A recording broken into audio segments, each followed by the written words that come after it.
basically it's going to be a podcast. It's going to be a monthly podcast, and it's going to be based around everything: sales, leadership, adding value to people, training people, managing people, inspiring people, just everything wrapped around that. We'll probably get into a lot more subjects while speaking about other stuff, but that's the whole point of the podcast, is to add some value to people in the industry, trying to get into the sales industry, or just people in general, because a lot of things we talk about are transferable to any industry and just basic life skills. I think obviously you've said what this podcast is going to be about. Mm-hmm. So why are you qualified to talk about it? How did you get into this?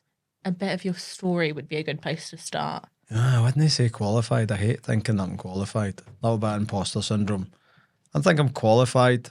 I definitely have loads of experience. I think it's good experience, and I hope that when I do share it. All right, let me explain this. I've been training and teaching people for 21 years, and I suppose the results speak for themselves. I've trained a lot of people to make a lot of money in sales. Sales managers, sales leaders, sales people, boys, girls, old, young, 20 odd different countries. So I suppose my experience and results, I've done this in 3 different continents. I spoke at seminars, I've won loads of awards. I built sales companies from scratch. I've worked with over 20 different clients in 20 different sectors. So I suppose results-based, I do have the experience to add some value, but still don't feel like I'm qualified. We'd probably say that, which is one of the sales things you need to learn, is a little bit of humility. So yeah, I've been doing it a long time, had a lot of success, but still don't feel like, it took a lot for me to do this and put myself out there. And I have been asking for a year. Yeah, you have, because I know that if I'm being really honest, I just think who would listen to me and what value can I add? So I suppose, and loads of people have told me that I should do this because I can add value. So yeah, we'll give the people what they want and see what happens. I like that. So when I say qualified, I don't feel qualified. I just want to share my experiences with people, because, I'm only good at stuff because of the information I got from other people who were more experienced, and I'm a wee bit older than most, so I never had Instagram and TikTok and Snapchat, never had that, and I had to physically go find mentors, which I think we'll talk about. Yeah. I had to go physically find people. So these days, people can look at their phone. I think not understanding something or not being good at something is just sheer laziness these days, because all you have to do is open up Insta or TikTok or YouTube, and you can find limitless information on anything you want in the whole entire world. So, we'll do the podcast, we'll do some other stuff, and try and share it, and if we add some value, I'll be happy. Great. Well, you're very humble, but I think watching in the last 6 years, you definitely do have some knowledge to share. No, just a little bit. I know, a thing or two. I can talk. It doesn't mean it's valuable. So we covered what all these podcasts will be about. Yep. I think it's important to say this one will be very sales focused and sales specific. Yep, everyone's got to have a wee theme. Topic. Yeah, a wee theme we'll talk about. We might venture into some other topics along the way, but that's themed around sales specifically. So starting with sales, because I think that was the beginning of the journey for you, you could say. Mm-hmm. So why sales? Why did you choose sales? Why did you decide that was your career? Same story, I suppose, as most people in the sales industry. No one grew up wanting to be a salesperson.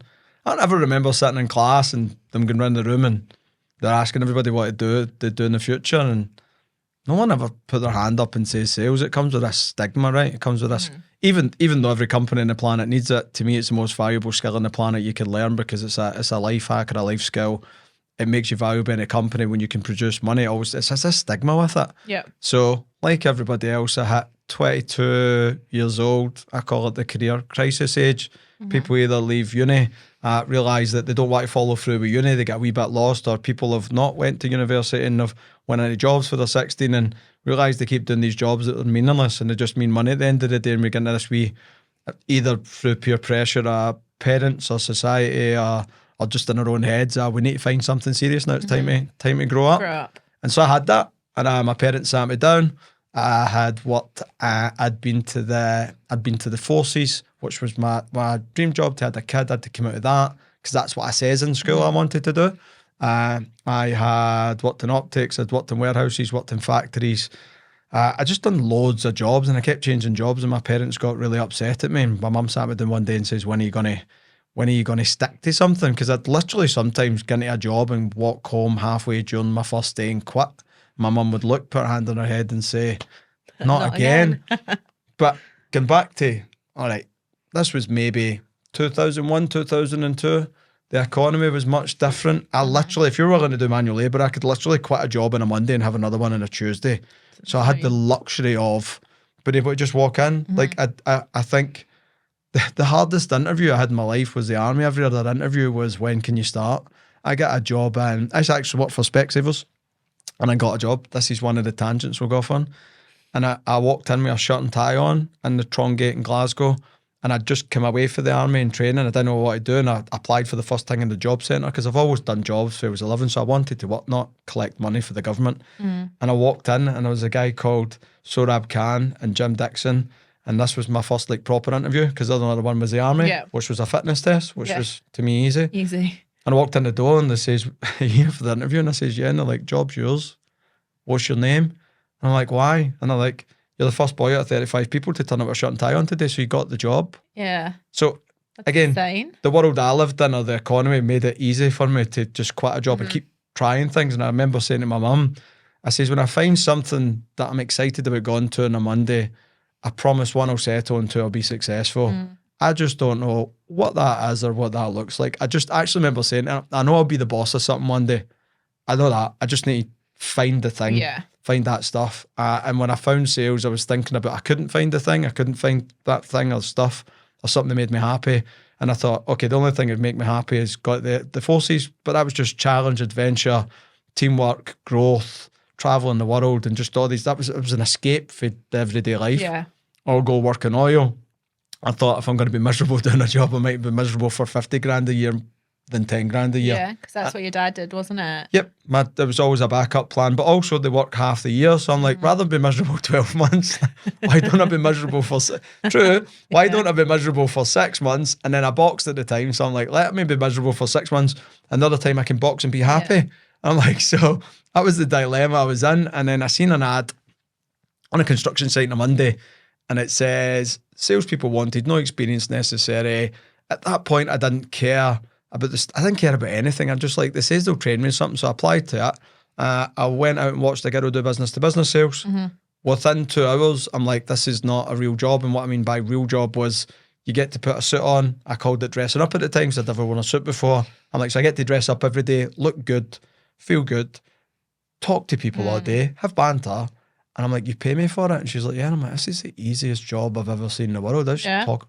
Because, backtrack, always been quite chatty, very sociable person, always getting told to shut up in other jobs. The army, I had a lot of press-ups and training for talking. Yeah. I had a lot of press-ups. So I get caught all the time trying to talk to people whilst I'm supposed to be silent and drills. Sound like you. Yeah. So for the first time, I think I found something that gave me everything that I wanted, which was fun. It was enjoyable because you get to talk to customers every day. You never seen the same person twice. You get to travel anywhere you wanted. So the idea of waking up and deciding where I travelled every day was great, because if I felt like I was in a little quiet mood and I wanted to relax, I'd go a wee town and do sales. And if I wanted a bit of madness, I'd stay in Glasgow. Yeah. And so you could kind of pick the demographic of people you wanted to talk to.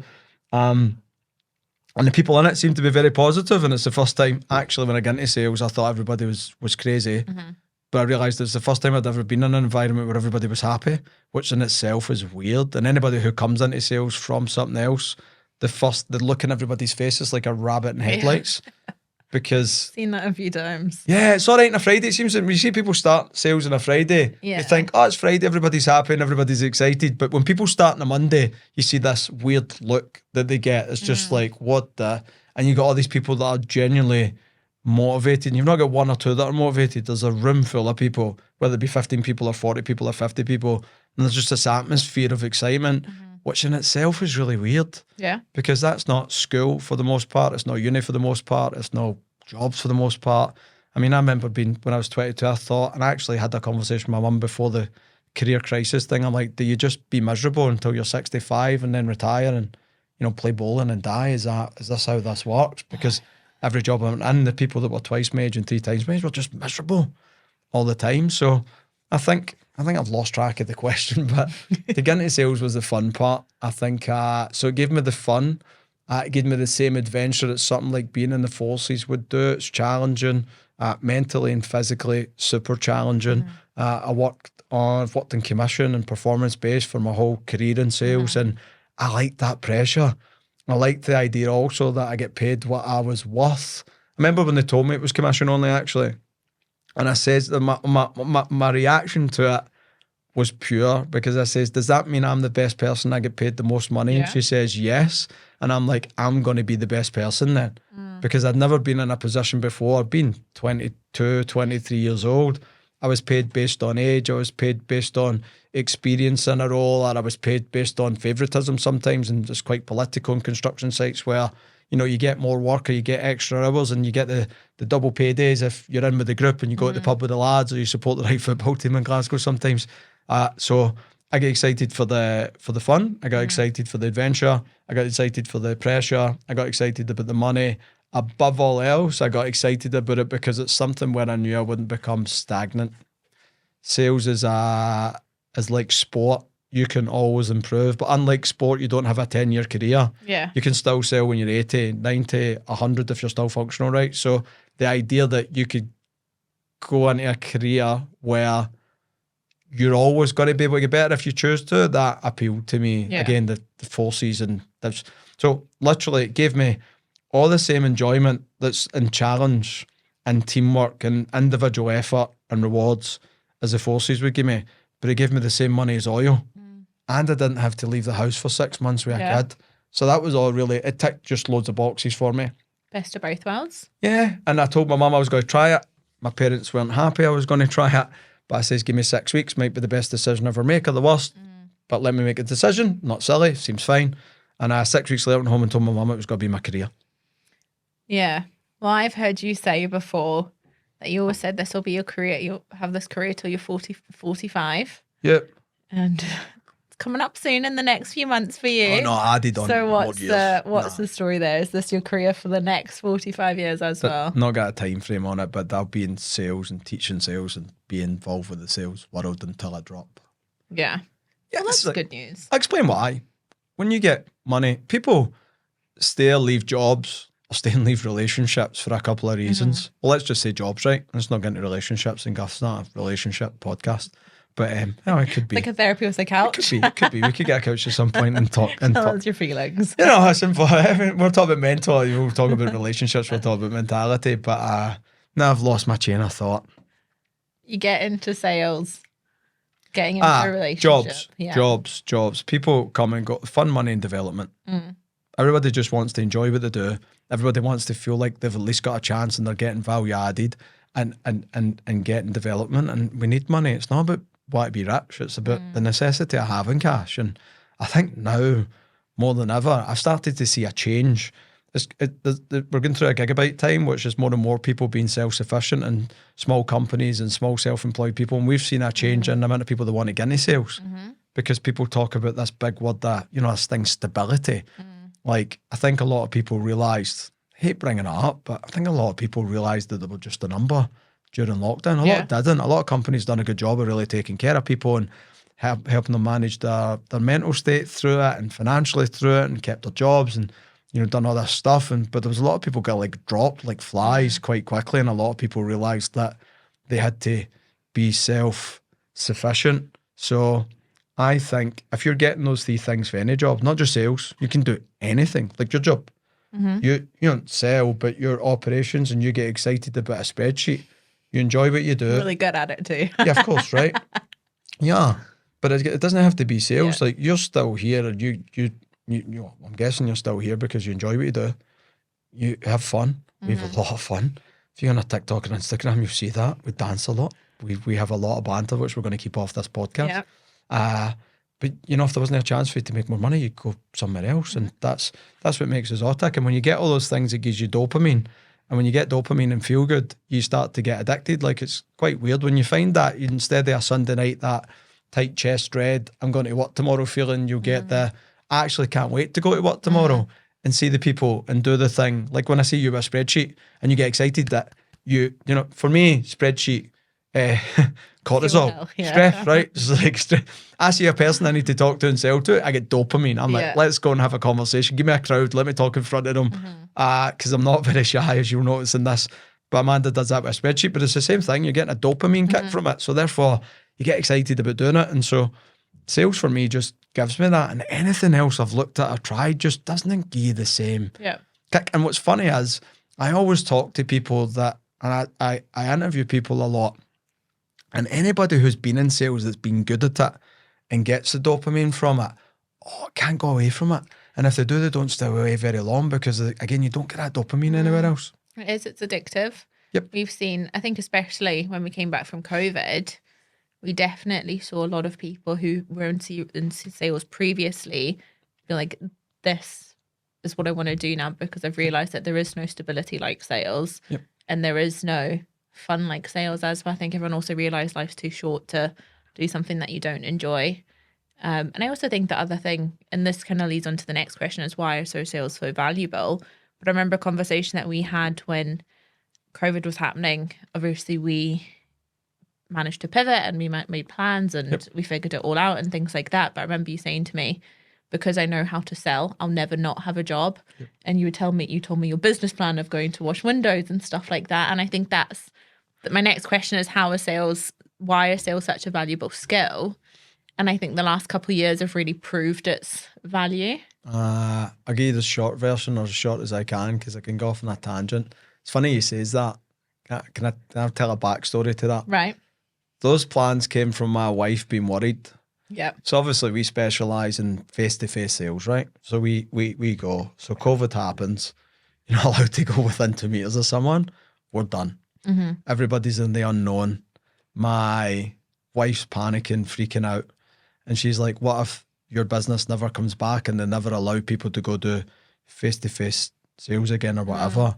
And I just remember I had to quickly think on my feet about reassuring my family that we would be all right. Mm-hmm. And I'm like, if I have to wash windows, I'll wash windows. And I broke down within a day. I had a breakdown of how much I would charge, how many customers I need to generate the money that we needed to live. And I'm like, and I'll just go knock on doors and I'll just pitch people. I also says to her that worst case scenario, I would go to the pound shop, I'd spend 100 quid, I'd buy 100 things, I'd sell them for 3 quid each, get 300, take that, buy more, and so on and so forth. So getting back to the sales skill and why it's so valuable is people talk about financial security and think this blanket of having a stable, I'm going to say stable job, because it's only stable if someone decides you don't have one, right? Yeah. If someone else controls whether you make money or not, it's not exactly stable. It's not exactly secure, because you could walk in, I seen this in 2007 to 10 in the crash, just walk in a room and go, company's shut. You're done overnight. We're just talking about a hotel. We're not mentioning the name in case we get slaughtered for it. But we just passed a hotel. You says you can't believe it's shut, and you just told me it'd been open a short amount of time. It laid everybody off, and they're kicking off about redundancies. Now that's a big brand hotel. Everybody that would have joined that hotel would say, I'm secure, I'm with a big brand. Hotel decides there's not enough business. We lay everybody off and everybody's jobless, and I guarantee it was just before Christmas. It was, yeah. Yep. So there's not that I've lost the yeah. So there's that's not really stability. So I think sales is valuable for various reasons. I think the most important one, if you learn the art, we used to call it magic. We used to actually take paper contracts out to people, and I used to call it magic. And I say, I can turn this piece of paper out at £3,000. And people are, what do you mean? I'm like, when I get a customer to sign a contract for our clients, that's $3,000 in revenue for the client. I don't get $3,000. I get a small piece of the pie, but I produce if I do 3 of them, I produce $9,000 from nothing today. Yeah. Once you learn the art of turning nothing into something, and it's called creating business. People who sell create business, customer service people, no offense, retail people. You know, if you work in Arnold Clark, there's an element of sales, but the customer walks. You don't really create business. You serve people. Someone comes in wanting a car. Yeah, if you can go sell 10 cars knocking doors, you're a salesperson, right? You go create business that wouldn't have existed otherwise unless you actually went and done that. That builds self-belief and self-confidence, but then self-belief and self-confidence builds, it's called financial confidence. And financial confidence means no matter what, I'll always find a way of making money, because you can buy and sell everything. You can go sell glasses, run houses or businesses. You could sell pens, and even let's just talk jobs. Every company on the planet sells a service or a product. So I always knew, even back when I was 22, 23, whenever I started, and I remember thinking, very worst case scenario, I'll make myself more employable, because every company on the planet sells something. So if I get good at sales and I go for an interview, one, I'll be better at selling myself. I get a job, so it'll make me more employable. But number two, they need to sell stuff. It doesn't matter what company you work for on the planet. There's somebody who makes the business happen. There's salespeople everywhere. And if people don't buy stuff, there is no company.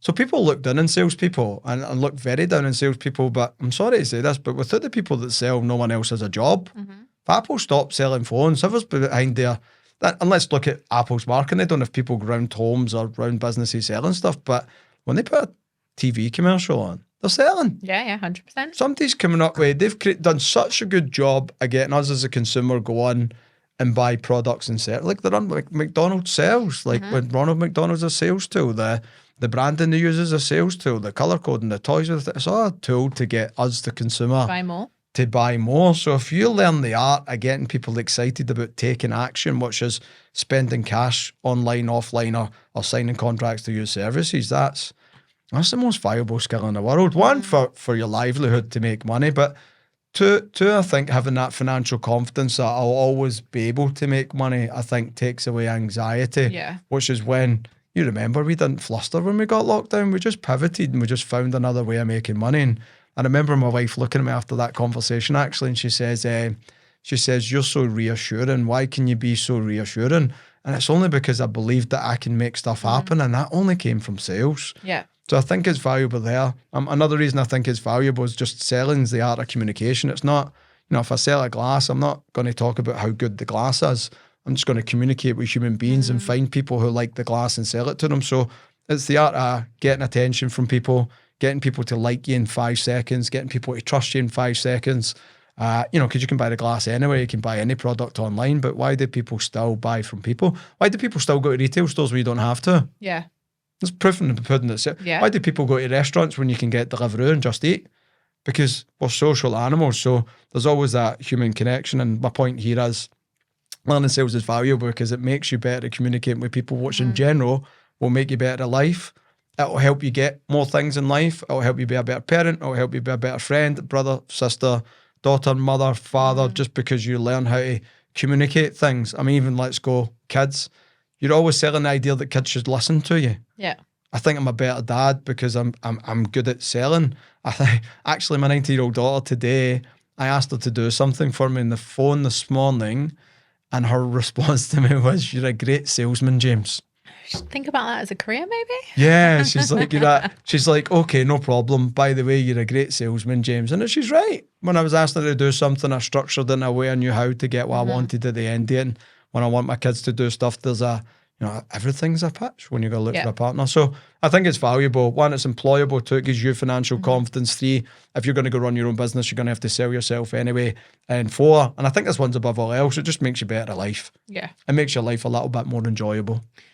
And I think, over the years that I've known you, never mind the 15 years that you've been in sales before, I think there's been so many people over that time that has messaged you and reached out to you to say, I'm not necessarily in sales right now, but working in your business has really helped me because I've gone on to do X, Y, and Z. I've either started my own business or, I interviewed for my dream job and I got it because I had confidence. So I think there's been a lot of proof, social proof over the years of people also coming back and thanking you and saying, yeah, you're right. It is true. You are a better person for it. Yep.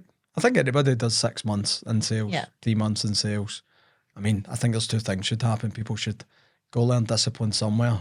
Yeah. I will not say the other one because it's quite controversial and, people get all political and whatever. But I definitely think, I'd my own son come in and do sales for a while. Yeah. I'd have all my kids come and do sales. They don't have to do it with me. They can go somewhere else and do it. But I think that the value system, it teaches you perseverance, makes you resilient, teaches you to be positive, teaches you to communicate. I think there's a lot to be said about the skills. So I've had chocolates dropped off, I've had cards written, I've had drunken messages at 4 a.m. for someone in Romania who worked with me during summer at uni in Glasgow 5 years ago, who's living their dream life. And now I've actually had some quite soppy, long messages from guys, by the way, like, like proper, I would say like, guys who aren't, when you worked with them, were quite dry and not emotional, but I get these wee emotional texts of, I just want to thank you. I remember one guy messaged me and he's like, I knew I was horrible to work with and I was awkward, and I didn't think he was awkward. He was just a guy. He was just, he just challenged things. I don't think I actually quite like people that challenge things because it shows they're independent and stubborn. I think it's a great trait, not a bad one. He was telling me about how his real estate career, I can't remember what country he was from, Hungary or Bulgaria, one of the two over that neck of the woods, lovely lad, came in for the summer during uni, And he came in specifically to say, I want to learn sales because I want to do real estate. Spent 3 months with us, very short period of time. But I remember years later, I just got a message at the blue, and it was about 5 paragraphs of everything I learned from us. I got a nice message for another boy, a Connor Ferrier, remember? He sent me a nice message not that long ago, just at the blue. Again, just, I suppose, of a moment. But it's funny because I actually have nearly sent a couple of people messages over the years. I didn't want to be cheesy, so I didn't send them. But there's loads of people that I'd like to thank because of what they taught me when I was in my 20s. And I think a lot of good moments that I have in my life, I'm glad when lockdown happened, I was glad I'd been in sales and learned how to keep my attitude and learned how not to get emotional with things and learned quickly to think about how to adapt to the situation, which we did quite well. I mean, wouldn't do it again, but we had a great time, not because we liked that, because we quickly accepted that it was an uncontrollable situation and we just had to control what we could control. And we're better for it. I think we came out of it much stronger. Oh, yeah. And a lot better. Yep. Yeah. I think, you know, people that have left have always been very grateful and thanked you and things. But I think also through what we do and seeing people who are still working with us and things, it's really interesting to see how in such a short period of time people can grow and change. And, you know, if someone 3 months in kind of a sales business or people that we've kind of worked with, they're unrecognizable after 3 months because they've changed so much. And a lot of the times it's their, you know, their mentality or their attitude has changed and they change their lifestyles. They change, you know, they change family trees, just like what you like to say. I think it's interesting to see sales gives you a lot of growth in quite a short period of time in the grand scheme of things. And you do see people go down one path and drastically change it in 3 months and be a lot better for it. Yep, I agree. It's just because you jump in the deep end, if you're in a sales role for a year, and you're in a direct sales role where you're approaching people and dealing with a lot of negativity, you're taking a lot of experience in some other workplace, maybe retail, customer service, something like that, and you're cramming 5 years of experience into one. So you're kind of jumping in the deep end of the pool, I suppose, and having to swallow a lot of water quick.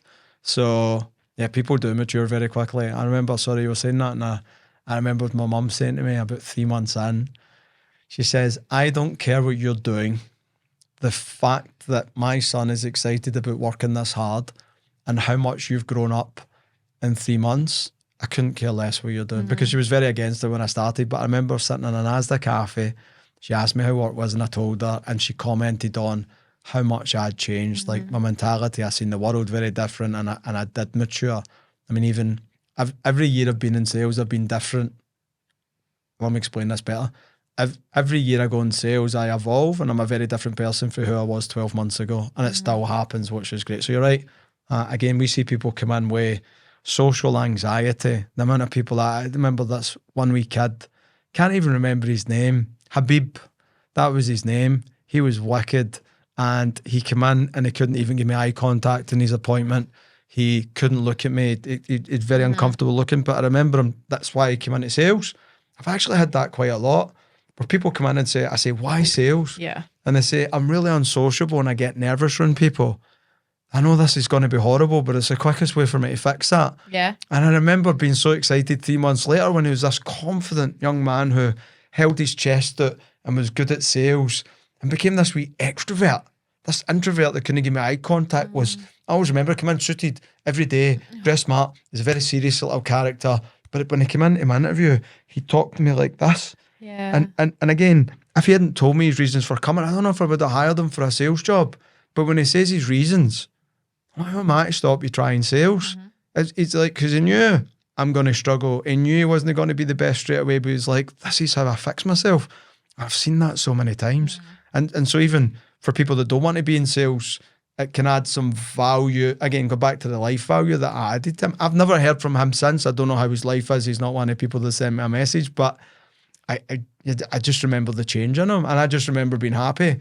My rule with anybody who comes into sales and works with me is, as long as you're there for a period, right? If you're there for 2 days, you're going to stay the same. But if someone spent 6 months in sales with me, my only goal is they leave better than they came in the door. That's that.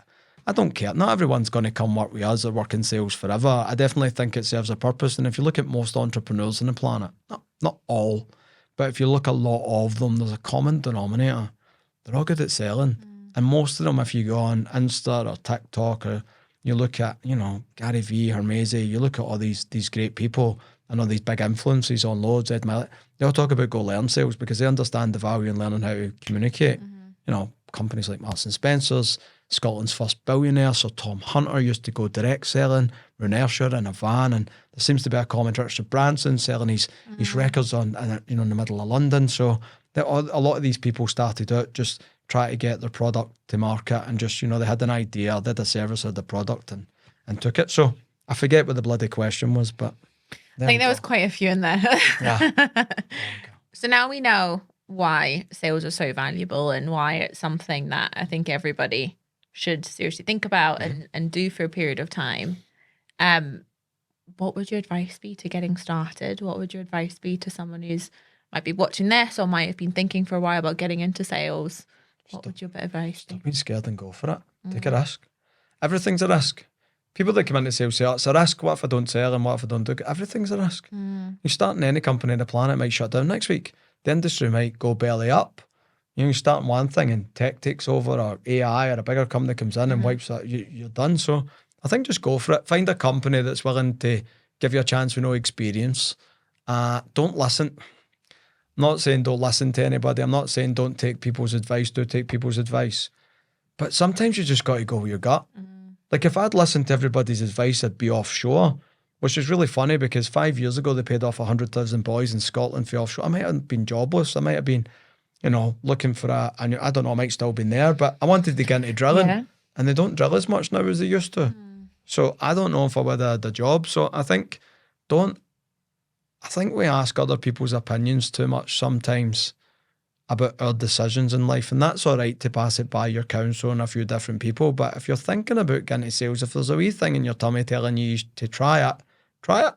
Worst case scenario, you don't like it, you're bad at it, you quit, you move on, and you're back where you started. You're not going to get any worse. No one comes into sales and gets worse. No one comes in and loses confidence. No one comes in and leaves worse than they came. So you've absolutely nothing to lose. So I would think just go for it. In whatever capacity you want to try it. Car sales. A problem with a lot of people is a lot of companies look for experience. We don't look for experience. We train from scratch, and the reason I train them, we're not pitching you to apply. And if you feel like it, go for it. Sure. Yeah, give us a call. Amanda deals with us, but yeah, if you feel like it. But I a lot of companies want experience.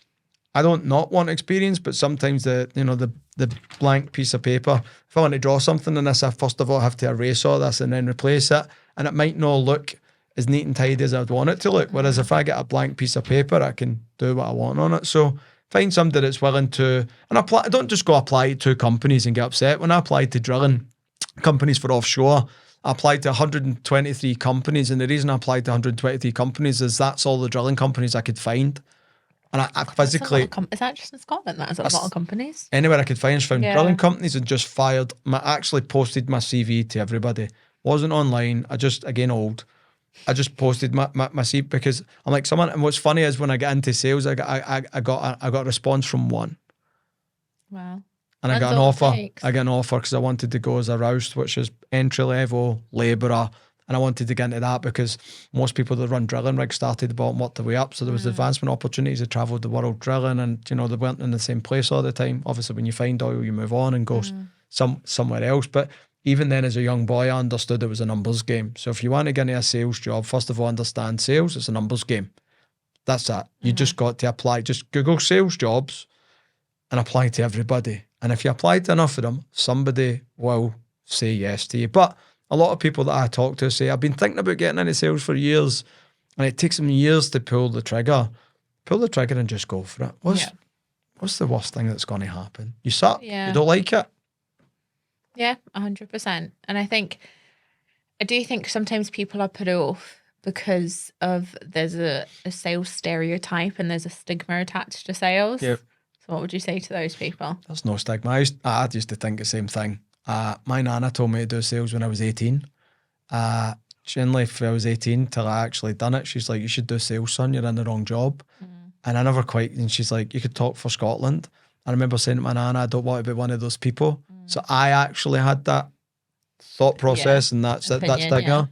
And no offense to anybody that looks like this, but I feel offended tough, actually. If he's unfiltered. So, I had this, when I think salesperson, coming into sales, I'd think big pinstripe suit, open shirt, hairy chest, gold chain, a wee gold tooth somewhere or missing teeth, and just sleazy, pushy, obnoxious.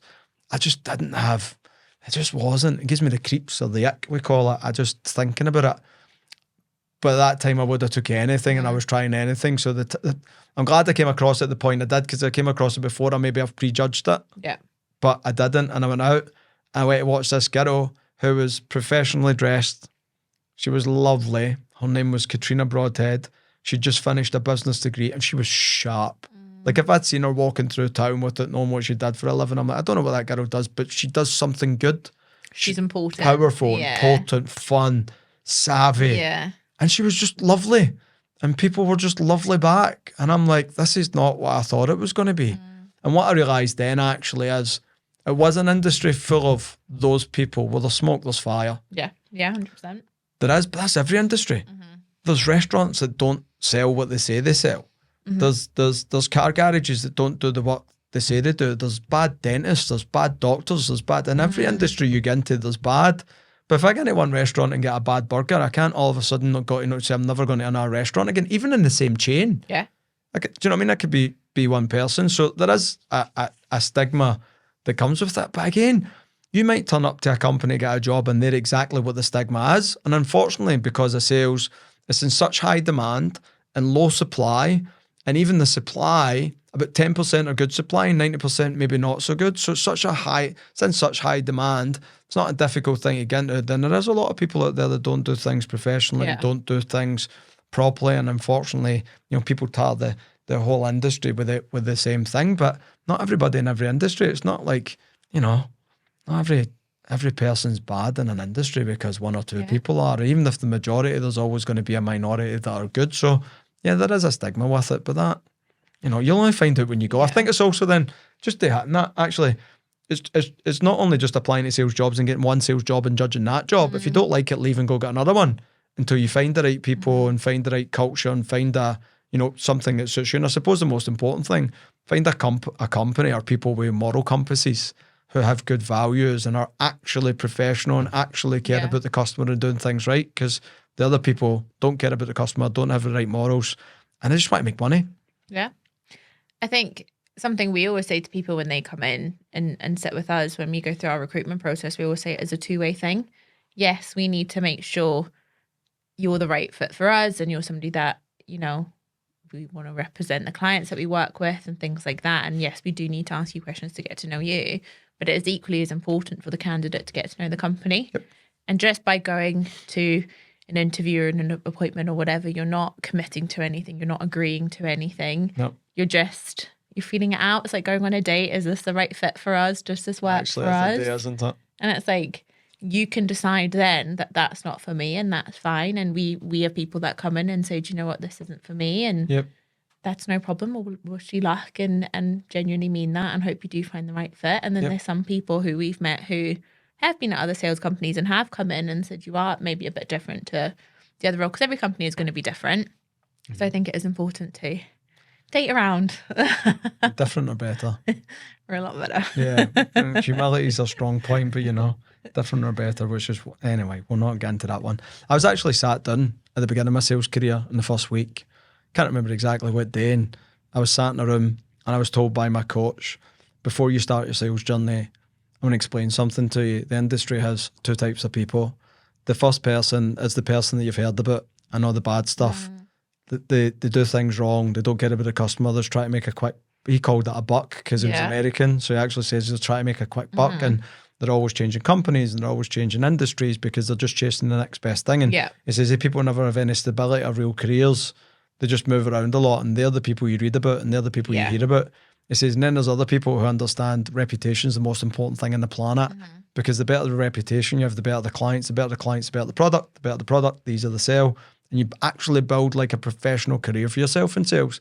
Those people don't lie, cheat, steal, or say anything they can't back up in a courtroom. And he looked at me and says, just choose who you want to be.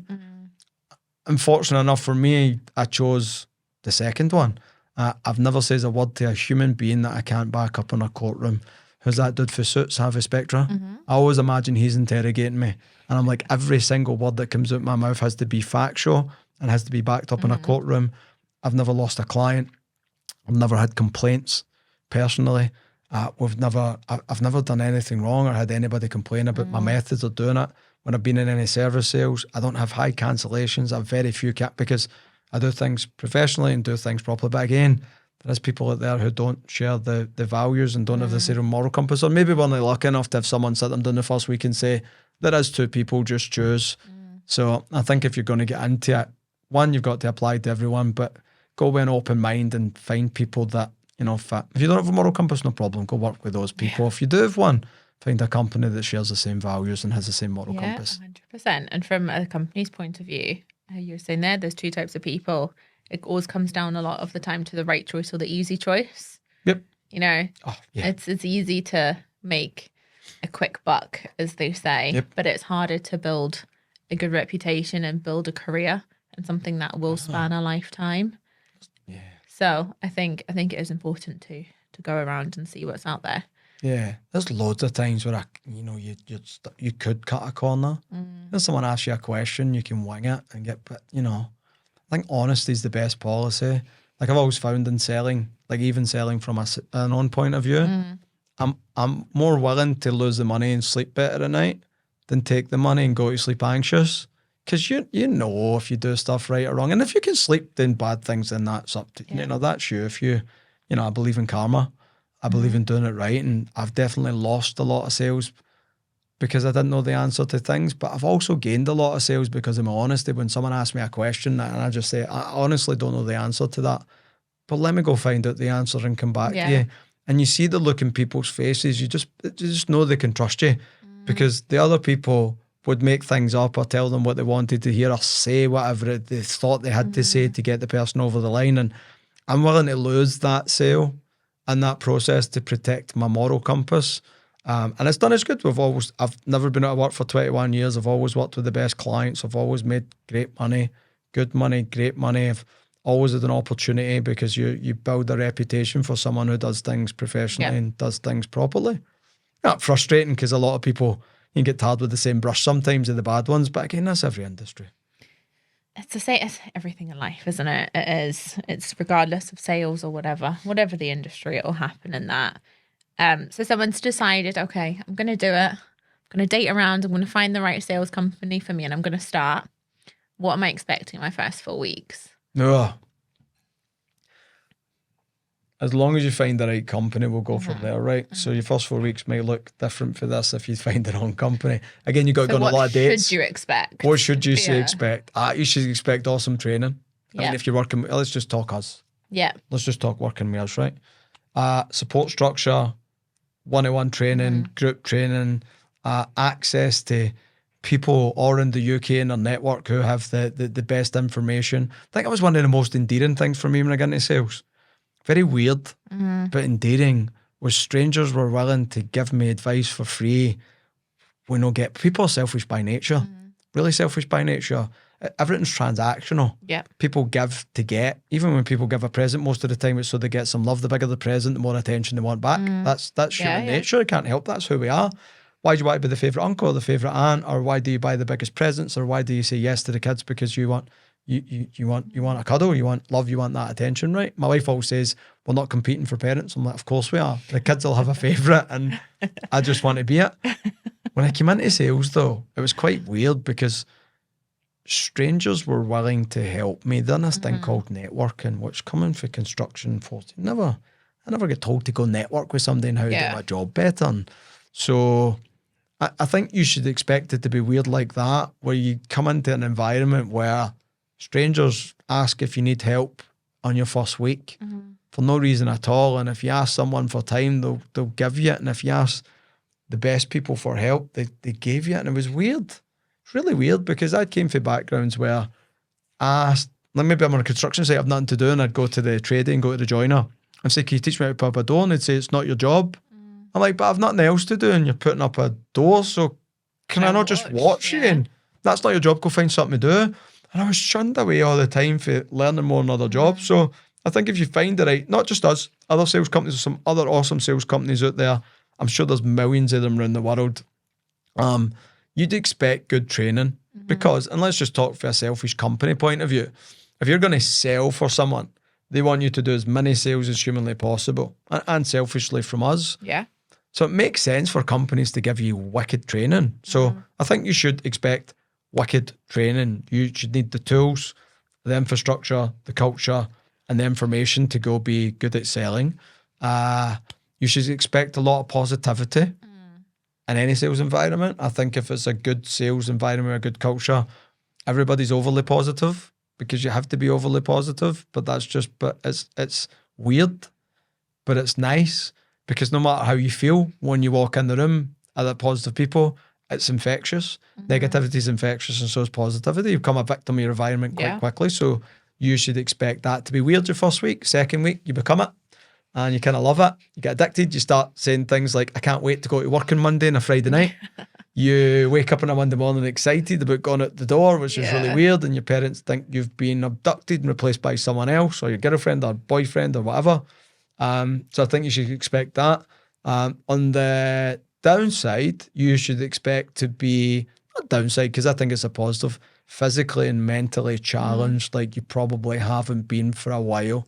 If you just finished exams or you just finished a master's or a PhD or done something strenuous, been to the Marines. You've been to the Marines or something, you've definitely felt it. You know, you've done med school or something, but you're just coming for an average 9-to-5, working in GD Sports, working in construction, you will mentally and physically get challenged. And it's the mental side of things that challenge you, but it feels physical, but because you get trained physically, but that's more the mental side of things. So you'll get challenged. It'll cure insomnia. I always says that. Very true. You have problems sleeping, get into sales, you won't have any problems sleeping. That'll cure that very quickly. You can also expect to, all your colours get shown. So I think your first 4 weeks in sales will show you two things. It'll show you things that you thought you were good at that you're just not. It'll show you who you really are. It's got a good way of humbling you very quickly. But you also have all these wee lovely surprises. You do stuff you never thought you'd be able to do, and the wee nice surprises are good, but you're also going to be quite vulnerable because you're going to realise that maybe in your last job you were a hard worker, but you were a hard worker at a bunch of lazy people. Yeah. Maybe you were positive, but you were just the most positive person in the room. Maybe you thought you were a good student, but now you're struggling to digest information. You were a good student when it was academic. Yeah. Academia, textbooks and school in that environment, but learning, digesting and applying, learn something in the morning, applying it that day and getting evaluated that night, that quick learning. Maybe you realise that you don't digest information as quick as you do in that type of environment. So I think you should expect that. I think you would expect days where you're really happy you applied, and I think you should expect days where you don't know why you done it and you question everything. I'll relate that back to your first 4 weeks in the gym. Let's say somebody never goes to the gym, and then you go to the gym and you go through all the same stuff. You know, you see guys come out of the gym all the time and they're like, you know, I'm really fit and I'm solid, and they don't do it and they're gassed out in 2 seconds and they look strong, but when they actually go to physically transferring what they think is strength into some form of training, it's not. They get a shock of, oh, I'm weak. I see guys get humbled in the gym, as they box.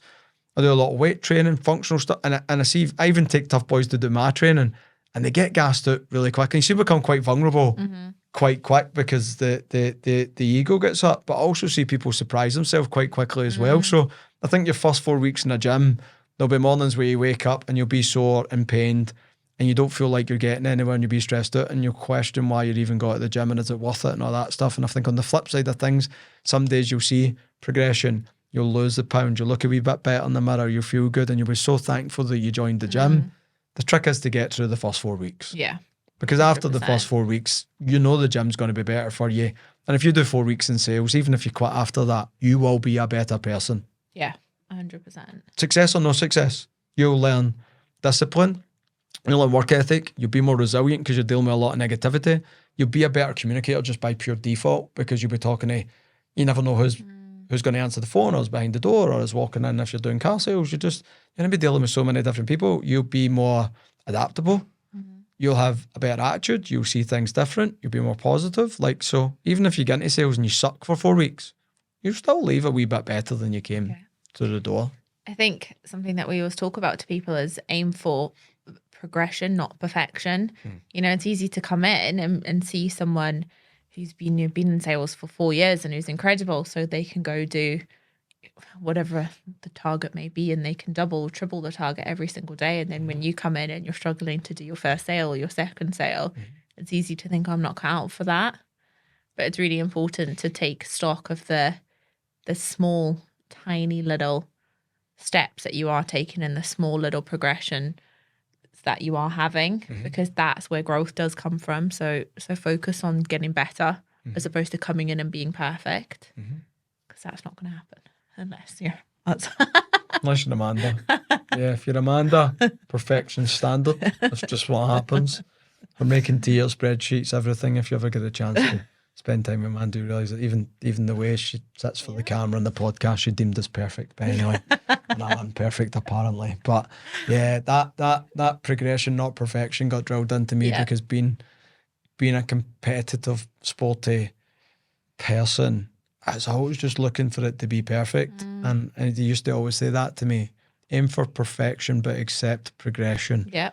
1% better is 1% better. A pound of weight might not be the 10 kilo you want to lose, but it's a step closer to it. And so just accepting. I find a lot of people that come into sales are high performers and have high standards. Whether they've done sales or not, they're high performing people, or they're people who want to perform at a high standard, so they get frustrated really quickly. I'm not, I've been doing sales for a week and I'm not a millionaire. Yeah, of course you're not, but It's not for me, I'm out. Yeah, and so no, because I've learned over years just to accept small. Like if you get, statistically speaking, if you get 1% better a week, you'll be twice as good in 100 weeks. Yeah. If you can do 1% better in a day, you'll be twice as good in 100 days. So thinking like that, it's like, it's wee baby steps one after another. So I think that, and also keeps your emotions intact when you start to accept. It doesn't have to be happy. You just have to, again, don't be happy with progression. Accept progression, no perfection. I still want to aim for perfection, and I'd only be happy with perfect, but that's also what's good, because you're probably never going to be perfect, which means you're always going to strive to be better. Yeah. Unless you're you. So true though. We're going to do a whole podcast on Amanda's humility. Yeah. It's got a lot to say. I think one of the quickest skills, I guess you could say, people pick up when they do come into sales is their communication skills and their ability to communicate. But how does sales and a role like that have an impact on your communication skills, and how does it let you kind of hone those skills and also be able to communicate with such a wide variety of people? You're just dealing with a different demographic of people all the time, and I suppose someone who works in a busy restaurant would go through the same experiences. You're dealing with maybe a table of people from a high demographic area, luxurious, fast cars, big houses, maybe speak a certain way, act a certain way.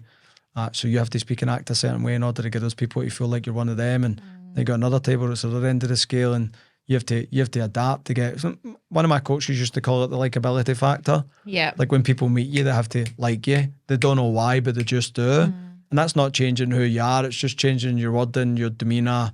It's slight changes. It's slowing down. It's speaking slang. It's speaking nice. But you'll learn that in any really good retail job. You should get that training in a hospital. So I'm not just going to say that's in sales, but in sales, I suppose you're also approaching different people on purpose. So there's a bit of a different feel to it, because you're the one going out trying to get business rather than business walking in to you. So I'm not saying you don't get, but it's more valuable because you don't just learn how to communicate with people, you learn how to get people to want to communicate with you.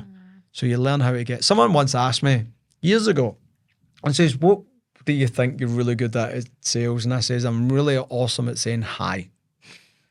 And they looked at me and I'm like, it's the best sales skill in the world. And like, what do you mean? I'm like, I literally can say hi, how you doing to someone, and I perfected the art of getting this person to think that's a nice person, I want to talk to them. And that's the likability factor. Whereas if you want someone to like you, they'll like you quite quickly because you learn through experience how to hold yourself. Call someone, I will talk Glaswegian here, right?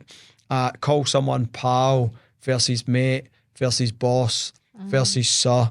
Like just even how you refer to people, Mr., Mrs. There's people that don't like that. If you're in England, there's a lot of people like love if you call somebody love in Scotland, you'll get punched in the face quite quickly from a Glaswegian woman. Don't call me love because it's quite patronising, but you go down south, that's very normal. So even when you go and sell in different environments, and even if you go from Glasgow to Edinburgh, Glasgow, no offence to anybody in Edinburgh, but I just found Glasgow was very banterish, Edinburgh was a bit more serious, but you've got industrial and you've got political and academic, and they're very different vibes. So to change yourself ever so slightly when you go across we'll call it the border of Scotland, and you go from the west coast to the east coast, there's just a wee slight change. Not saying you didn't have banter, but it was a different type, and it was a different type of feel. So just learning how to, on the spot, assess who you're talking to and change. It helped me get, it's going to sound cheesy, it helped me get my wife. If I hadn't learned how to make someone like me who was nothing like me, then when I met my wife, I didn't speak slang around my wife for the first year because I knew she wasn't someone who spoke slang and would probably look down at me. She doesn't look down at me now, plus it's too late. But but for the first year, I was so scared to speak what she now calls Glaswegian in front of her because she was nice and she spoke well, and I didn't want to put her off. And I learned that from going and dealing with people who lived in big houses or ran big companies, and sitting down with someone that ran a big business, a CEO, or someone that stayed in an 8-bedroom house who was a wee bit more, I wouldn't even say, they weren't posh, they were just polite. And I learned that around those people, if I spoke trash, they'd treat me like trash. But if I spoke or at least made an effort to speak like them, they at least respected me a little bit more. So if I hadn't done sales, I never would have. I don't know if I would have won her over with my charm and my looks. I think, and I spoke slang like maybe a the dancing. Maybe the dancing, but yeah, it's helped me make friends. It helps me go into a social setting, and it doesn't matter who's sitting where. Like, I met my wife's friend who's like, I don't know how much he's worth, multi-millions, and I was comfortable talking to him quickly. On the flip side of things, I'm comfortable with the house and estate person that's really rough. And my kids laugh at me because they watch me meet people and change how I speak. I change how I speak depending on who I'm talking to because I want them to feel comfortable. It's not just about me feeling comfortable with them, it's them feeling comfortable because I'm just in such a habit of changing the way I speak to get people to like me and changing my demeanour. And some people I talk a lot and some people I know it's better to be quiet around them and let them talk. But you only learn that through experience. Plus, without being obnoxious, I'm really exceptional getting my own way. Very seldom don't get a table in a restaurant. In fact, more than not. In fact, they made a table for us, remember? Yeah, they did. They had no table. Created one. They liked us that much. They made a table that didn't exist for us in a restaurant. I used to go to a restaurant in Glasgow and they just let me skip the queue just because I was nice to them and I built a relationship. And so you learn how to win people over. Yeah. And if you're going to go somewhere all the time and you win the people over, they'll bend over backwards to help you. So, yeah. Yeah, there was 3 people ahead of us in the queue that they turned away. Yeah, that's right. To get a table. So they did. They back 3 people and then made one up for us. Got to meet us though. But if they didn't like us and we didn't say hi, and every time we seen them, if we didn't have enthusiasm when we seen them, if we didn't ask them how they were, which is the first part of sales, which is a good introduction. Hi, how are you? Big smile, shake their hand, remember people's name, refer by name.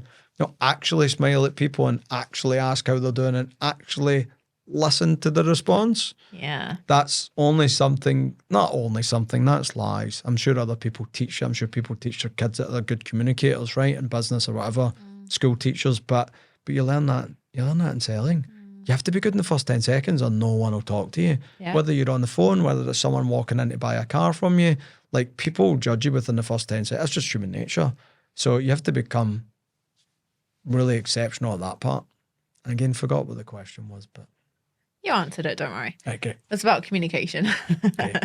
I do think communication is such a big part of sales, but there's so many different types of communication.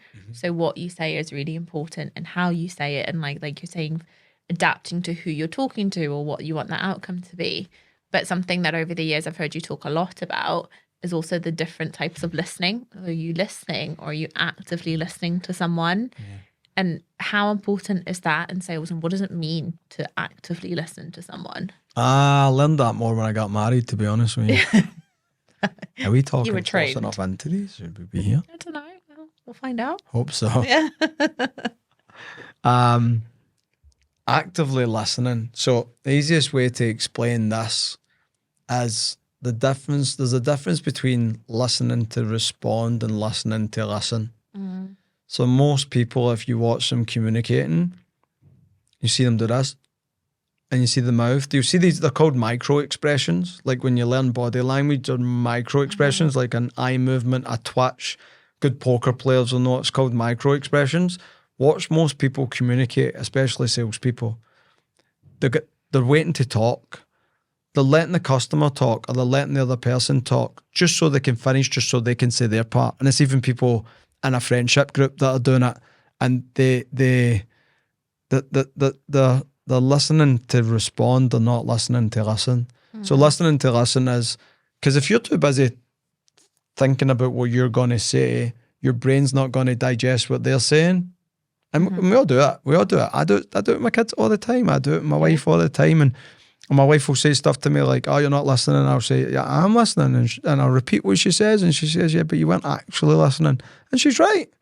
Because I wasn't actually listening. I was taking the words in because I knew that she would want me to respond. Yeah. And so I was just doing it to respond, but I wasn't actually listening. I wasn't actually, after 2 seconds, I probably forget what she says.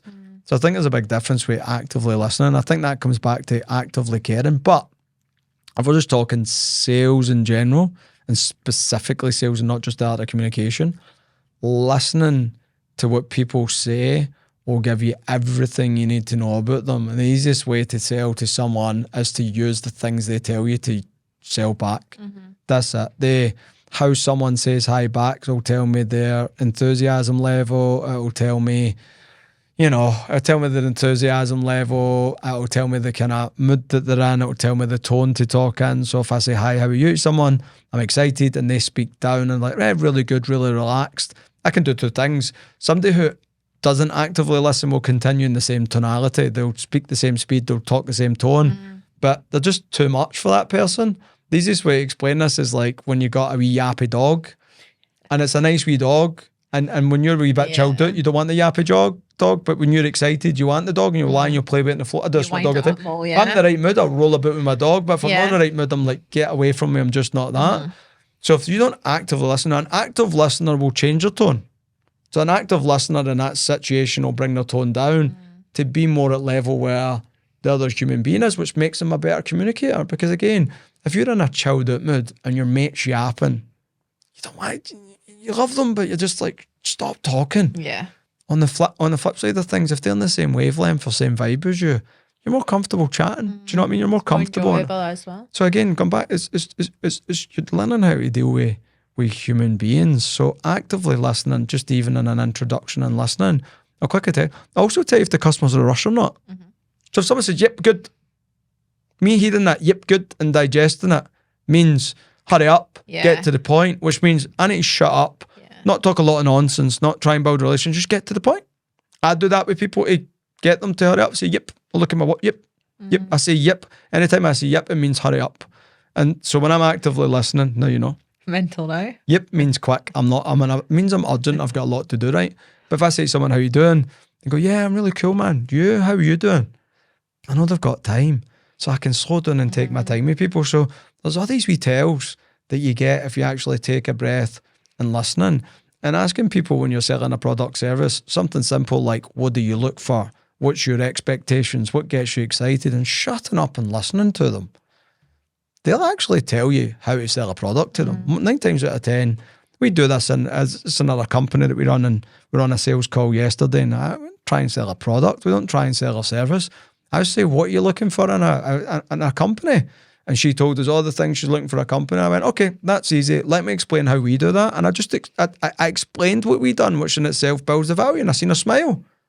I seen the smile on her face. It was on a Zoom call. And I just seen her smile, and I'm like, "You like us." Got you. Yeah. I just says, "What do you want?" She told me what she wanted. And I'm like, if we couldn't give her it though, I would tell her we couldn't give her it. I would tell her we can't deliver that service for you. That's not us. And I'd be very honest with her, because I'm not going to lie, cheat or steal her saying I can't back up in a courtroom. But I say, "What do you want?" to make sure I do have a product or service I can sell to them. And then if I have got it, I get excited because I'm like, we can offer that. I can fix that problem for you. But again, if I'm just a salesperson that just goes on and talks, talk, and then says, how are you? But then waits and they're like, I'm really good. And I'm going to miss cues about how to deal with the human being better. And again, going back to communication actually makes you a better communicator. I have to do this for my kids. I have to consciously tell myself to actively listen, because sometimes my kids will talk and I'm not, and they'll say, Dad, you weren't even listening. And I can see them get upset with it, and that's because my mind's somewhere else, or I'm on my phone, or so sometimes I put my phone away and switch off and then go, okay, you got my full attention, I'll take it in and I'll digest it. So actively listening, it's not even a skill. Everybody can actively listen. It's just conscious listening. It's just consciously wanting to hear what the person says. And for a sales point of view, selfishly, because it just makes selling so much easier. Yeah, 100%. I think, like you said, a lot of the time people will tell you their problems or give you an angle to sell to them. So you miss that sale if you're not actually taking that in, because you can oversell, or people also aren't stupid. They'll be thinking, I've told you my issues and you're trying to pitch me on something completely different, which isn't a problem to me. So no, I think that's so, so important. And I think the other part of communication, so we know how to talk to someone, we know how to listen to someone. I think another part that is very often forgot about and very often ignored or not taken into consideration is the non-verbal communication. How are you standing? What's your body language? Is it like, what do you do with your hands, or when you look away, your eye contact and stuff? So do you have any behaviors or actions that you find particularly helpful when establishing kind of credibility and with a potential customer or client? It depends on the person. I think a couple of, small tips. First of all, non-verbal communication, 70 to 80% of a conversation, people feel we're human. So subconsciously, on a deep level, we like or dislike people. By that, there's a thing called mirroring. And mirroring is quite simply, if you're sitting with your legs crossed and I sit with my legs crossed, actually on a subconscious level, your mind thinks we're the same. So if you think we're the same, we're tribal by nature, and this is me getting deep psychology, you think we're the same, so you just feel comfortable around me. So when I'm talking to someone, I try and mirror, they're going back to the tone, and I try and mirror, but if someone's got their arms folded, I fold my arms when I'm talking to them. And you probably noticed the whole time I've been sitting like you on my chair, because you mirror people, it actually makes them feel more comfortable with you. So whatever they're doing, I try my best to mirror it. I don't do it, obviously. If every time they fold their arms, I don't fold my arms. And if Instantly, they touch their ear, I touch my ear. And it's quite obvious. It's got to be quite unobvious. So you got to match the vibes. You got to match the energy. And I think with your body language, I think using non-confrontational body language. Confrontational body language is what a security guard will use. It's called making yourself big. So me sitting up like this, folding my arms, it's making yourself big. It's what, if you watch security, hands behind the back, it's confrontational. Confrontational body language. Non-confrontational body language is like standing side on, crossing your legs. It's quite non-threatening. It's like, we get taught in boxing to make yourself a smaller target by turning it side. That's why boxers turn to the side, so that it's a smaller target. It's hard to, whereas if you stand square on, you're a big target. Yeah. So non-confrontational. I think keeping your distance. People, your wingspan, mine's isn't that big, but your wingspan, your hands, was apparently your height, if you do that way. My daughter taught me this last night. My daughter told me last night, if you do that to that and measure it, it's actually your height. I don't know if it's true. I didn't try it. I know I'm short, so that's fine. But this is my personal space. This, and as soon as someone enters that, we become defensive. Purely historic. We're still cave people. Still a cave woman, I'm still a caveman. Like, humans don't evolve for hundreds of thousands of years. So yeah, we've changed and we dress and we go to Tesco and get our food, and but our minds still think we're in the wild and can die at any moment. We still think everybody's a threat and everything's a threat. That's why you're always in hiding mode. That's why you can't sleep when you go to a hotel properly, because you're in a new environment, or even another house that you've never slept in. Even though it's somebody you trust and love, you never have a good night's sleep because your body's like, strange environment, we don't know the surroundings, we might get eaten by a saber-toothed tiger. So we're always on this defense edge. And if you think of the concept of standing in a club, right, guy or girl, if I'm away from you and I've got a distance for you, and I'm non-threat, I'm just a guy in a club.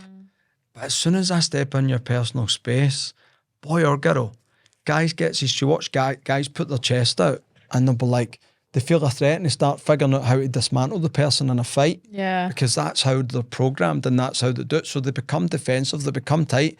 And even if someone were to say hello whilst being in personal body space to that person, then what do you want? They're already in defense mode.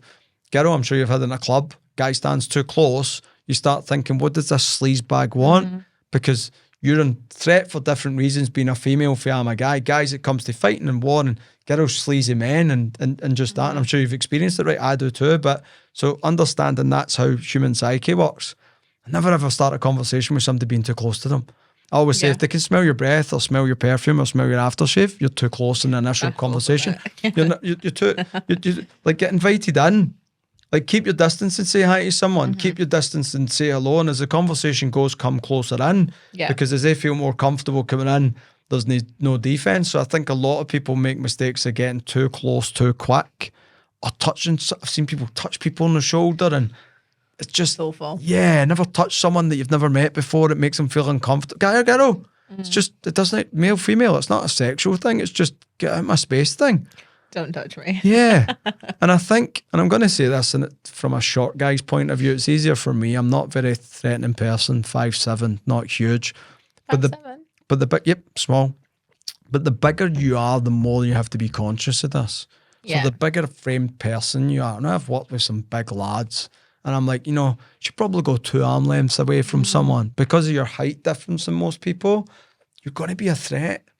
And I was always taught, even in things we used to do, when I used to go to businesses to do sales, I was taught never to stand over people. So if someone was sitting in a chair and there was no seat, I'd bend down and look up at you. I'd literally bend down and look up because it made you feel like you were in control. Like when they build castles in hills. Yeah. But that's because it's a threat. It's up the way is harder. So I was taught to bend down and make people up. When I'm on steps talking to someone, I go down and always try. Again, 5'7", not that hard for me. But you always want the customer to feel like they're the one in control and you're non-threatening. So it's non-threatening whatsoever. So just understand that if you get too close to people, or you're too big or confrontational, people subconsciously become defensive. And that's the first part of selling to someone in any capacity, is to make them feel comfortable. But if they don't know why they feel defensive, they don't know why the spidey sense is going off, it's actually ingrained in them. And we won't get rid of that for a long time. That's just, again, you can Google this stuff. We still live in prehistoric times in our wee subconscious mind. We still think we've got to hunt our food, and everything's going to kill us and we're going to die.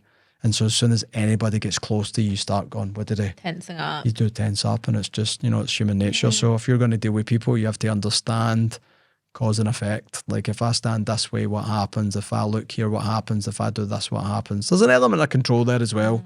You can get into things like eye contact, hand movements, gestures.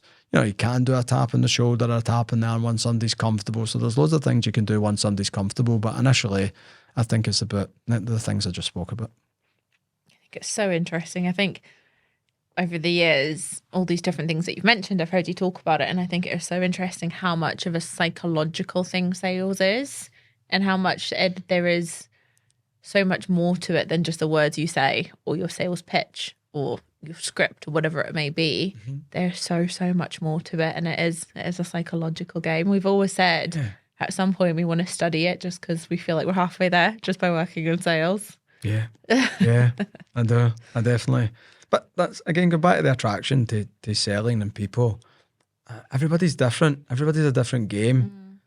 You're never going to stand the same way with everyone. You're never going to use the same tone. You use a similar tone, or you use the same tone with different people. But your day's so varied that it's a sport, and you don't know where the next move's going to be or who the next opponent's going to be. So that also makes it exciting. But people are exciting, people in general. And I think it's a superpower. Once you learn the art of communication and the art of getting people to like you and trust you quick, and you learn the art of building value to the point where someone signs a contract for something that they'd never thought about doing before in their life, or didn't wake up that morning thinking about. I think that's the difference between retail sales and direct selling and creating business versus capitalizing on business that walks through the door. Is once you learn that, it's like a superpower.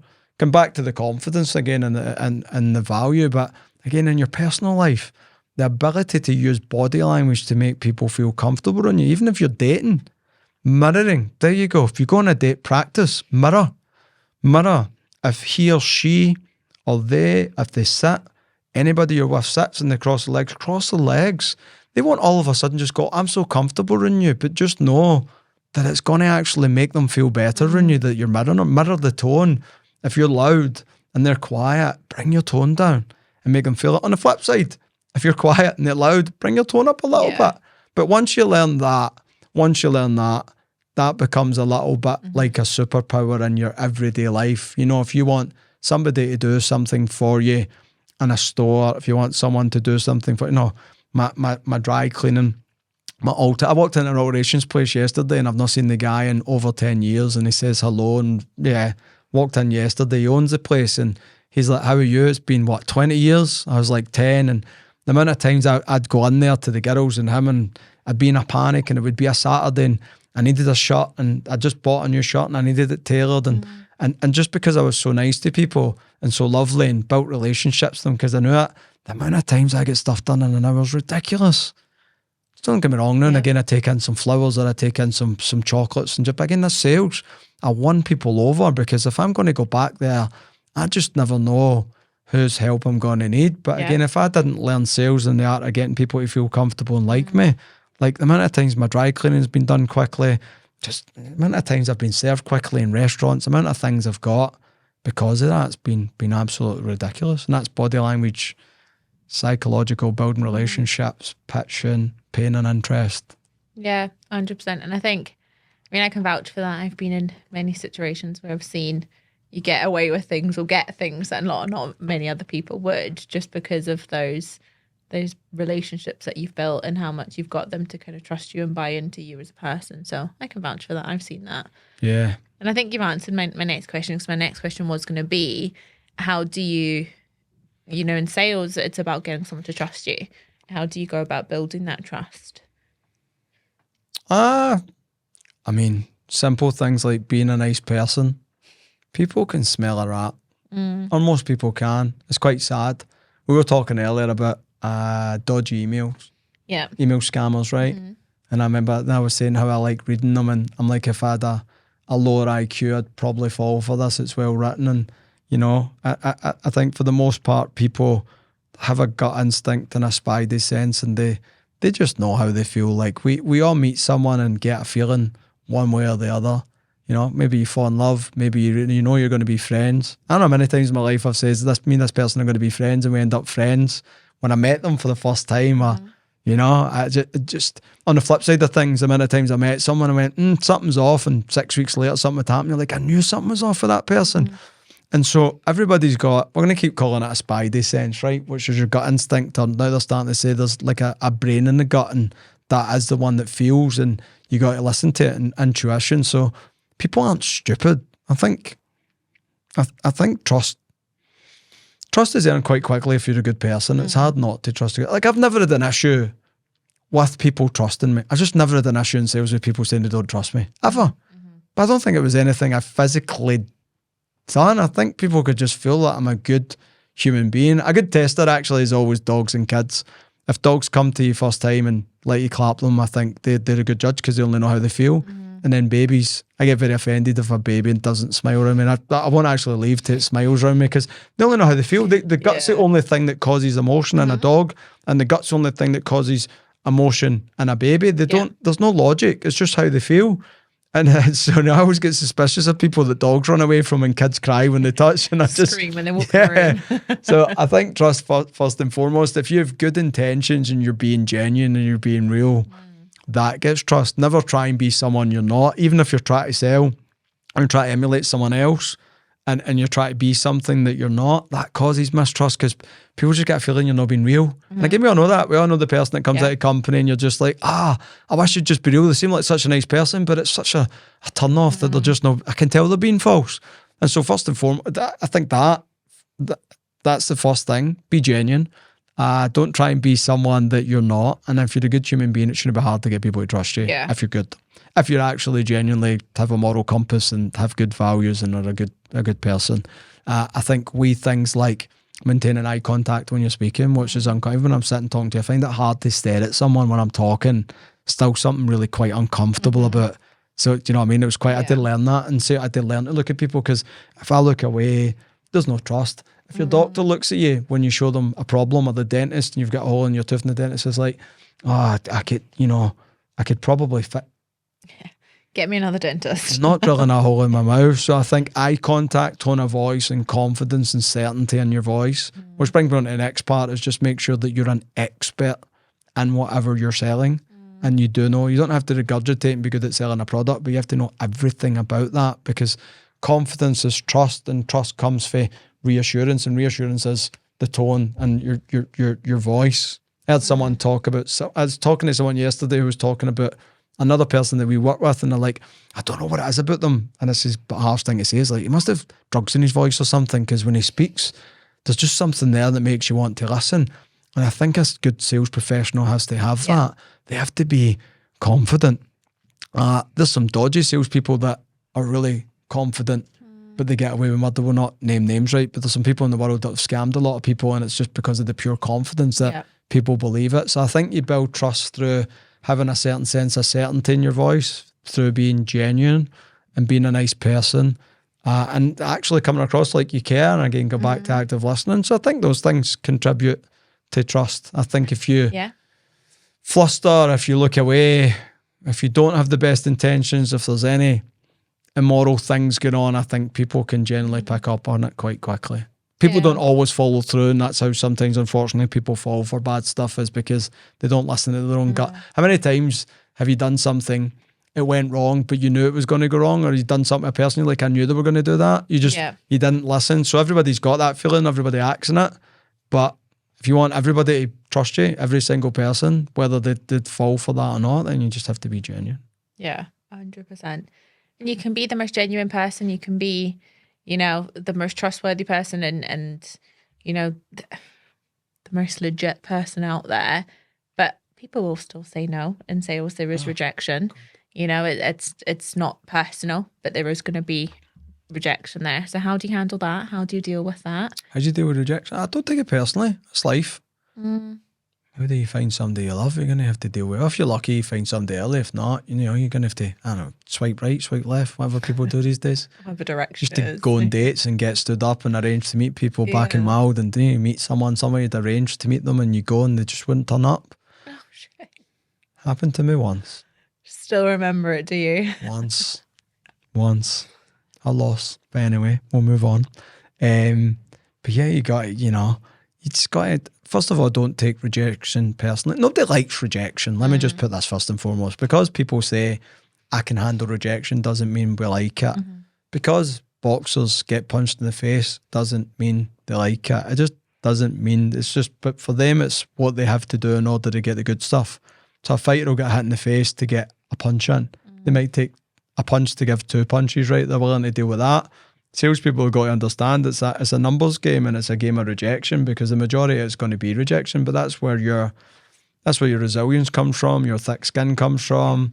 That's where you become a stronger person mentally dealing with it. So dealing with rejection is, don't take it personally. But I think if you're getting into sales, just understand that you just, again, any sales, a TV commercial knows that only a small percentage of people are going to take action.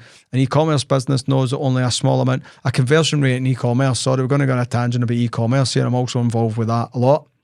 The conversion rate in a website, good conversions, 3-4%. That's incredible. What's that mean? It means there's a 96 to 97% rejection, and that's a good company. And they spent, like, the advertising billboards in Central Station, there's 250,000 people walk through there every day. Every day. How many people do you think actually buy what's on the billboards, right? Yeah. Or actually buy it? So the difference with sales, but is you get the rejection to you. Think about a TV commercial. When you pause, you flick a channel. Think about how many times in YouTube, when you wait for the skip and you skip, that's rejection. But for every certain amount of people that skip, some people don't skip. So the sales is understanding that it's not there for the masses. Before you get into sales, just understand that you're going to live in a world of rejection. But that's not what you want, because the one person that says yes makes up for the 99 that says no. So any advertising or marketing or sales understands straight away its volume. Why did Coca-Cola sell more soft drinks everywhere else bar Scotland, by the way? I don't know if you know that, do you? Yeah. Yep. Scotland's the only country in the world where Iron Brew actually outsells it, right? So everywhere else in the world, they sell more soft drinks than anybody else. Why? Because they got a bigger marketing budget. What does that mean? They market their product to more people more times than everybody else. But does it mean everybody buys Coca-Cola? Nah, but they don't need everybody to buy it. They need a certain percentage of people to buy it. But to get that certain percentage, if you want a higher amount of people, and let's say 3% of people buy it, you just have to advertise it to another 100 people to get an extra 3%. Does that make sense? Yeah, 100%. So I think rejection's everything, failure's everything. It makes you strong. Again, nobody likes it. It's like going to the gym. Very few people enjoy the pain, but it's the benefit of what happens after the pain you get excited about. So if you're getting into sales, it's the getting the sale that gives you a buzz, and that dopamine kick, that winning kick, that financial gain, that professional gain, that personal gain, the feeling you get for that makes up for all the rejection. But that's sport. That's scoring a goal, one goal in a 90-minute match. Yeah. That's knocking someone out in the last round of a fight whilst taking a beating. The feeling of winning far outweighs. But that's also why sales is addictive, because when you get that dopamine and you do one, you forget about the pain. I've got 5 kids, so we'll talk on this quickly. My wife, so my wife and I have 3 kids together, right? And she had her first kid, and I watched her go through hell, negativity, horrible, it's just horrible, nothing like a salesperson was. And 5 minutes later, I says, would you do it again? And she says, yes. And I'm like, what? Well, you just went through hell. But what I realise now when we're talking about this, a while after it, is the joy of having a baby, and that outweighed the bad stuff. That's sales. That's the same stuff. Why are people willing? Why are females willing to go through all that pain to have a baby? Because it's not nice. I've witnessed a lot of them, women go through, not to get into other subjects here, but go through a lot of negativity and body and babies drain. My wife here, they're draining her. She ended up in crutches the last time, but it's because what's at the end of it, it's worth the pain. Yeah. And so that sales is just, if you're going to get into it, understand you're going into a game of pain, but the win, when you feel like losing and you get the win, that feeling and that goodness is worth all the rejection you're going to take. Yeah. In my short-lived sales career, I was always told that... How many days did you last? 2 months, thank you very much. 2 months in sales? Okay, good. Yeah, I did really well. As I was great. That is good. Well done. Something else I was great at. I was always told a no is a really good thing, because each no you get, you're closer to the yes. Yeah. So actually, when someone says no, know that the yes is coming. And I think that's a really good way to look at it as well, and think about it that, okay, I'm just one step closer. Sometimes you have to get that no out of the way to get to the yes. Yep. Someone also explained it to me once. I actually forgot this. I might teach some people this. I forget more than I remember sometimes. But someone told me to take how much money I get paid for a yes, right? Let's say for saying sakes, I get paid £100 for a yes, right? Let's just say £100 for a yes, but it takes me 50 no's to get to the yes. Every time someone told me no, I made £2. And they says to me, such a good way to look at that. Yeah, they're like, if I offered you a job and says to you, if you allow 1,000 people a day to say the word no to you, in whatever way they want to say no, because everybody's got their own wee ways, not interested, happy with who I'm with, don't want to talk to it, not financially in the place to do it just now. There's all these objections, but they all mean no. People inevitably either agree to do something or disagree to do something, so it's either a yes or no. But imagine we told you, if you were willing to sit on a phone or just go face to face with people and just allow people to say the word no to you all day, and the more no's you took, the more £2 you got. How many no's would you want to take? And I'm like, I'll take thousands. Yeah. You've got to give me £2 a no. And they're like, yeah. And they're like, that's how you look at your job.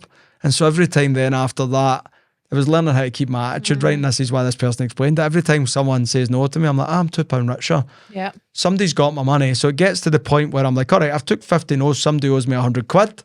And so now I've got at the door with a wee bit of chip on my shoulder. I'm owed a sale somewhere because I just dealt with all this rejection. So, and that's funny. I forgot about that because that was such a game changer for me. Every time I went on a commission-based role and I was selling something when I was new and young, I'd quickly calculate how many no's it took me to get a yes and how much I got paid per no. And even if it was 50 pence a no, because it took me a lot of no's to get to a yes, I was excited. Sometimes it was £10 a no. Yeah. And so when someone says no, I was actually excited. So I looked at my job like I was a no taker.